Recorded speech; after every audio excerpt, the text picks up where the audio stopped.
জয়গুরু সবাইকে। দেওঘর লীলাকালে একদিন সকালে শ্রী শ্রী ঠাকুর দুটি সৎসঙ্গীকে 50 টাকা করে ভিক্ষা করে আনতে আদেশ দিলেন। তার মধ্যে একজন ভাবতে ভাবতে উঠে গেল এবং ঘন্টা 3-এর মধ্যেই 50 টাকা এনে প্রভুর চরণে নিবেদন করল। কিন্তু আরেকজন বসে বসে ভাবতে থাকলো। শ্রী শ্রী ঠাকুর তাকে বারবার উঠতে বলায় অনিচ্ছা সত্ত্বেও উঠল এবং কিভাবে কি করবে ঠিক করতে না পেরে এলোমেলো ভাবে হাঁটতে হাঁটতে বেরিয়ে গেল। সারাদিন পরে সন্ধ্যার সময় এসে সে জানালো যে তখনও তার টাকা জোগাড় হয়নি।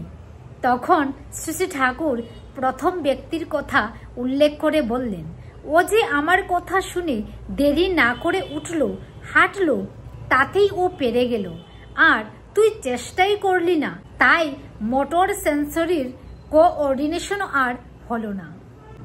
তিনি যদি তোমাকে কোনো নির্দেশ দেন বা কোনো চাহিদার কথা জানান, সেটা ন্যায্যই হোক আর খেয়ালপ্রসূতই হোক, পরিপালনে আগ্রহের সহিত সক্রিয় শ্রদ্ধায় যত্নবান থেকে তোমার সাধ্য ও সম্ভবে যেমন যুগায় সময় মাফিক তা তামিল করো।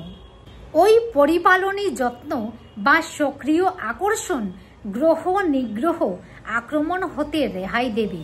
বুঝে রেখো, গ্রহ আক্রমণ যত কঠিন, তামিলি নির্দেশও তেমনি ক্রূর হতে পারে।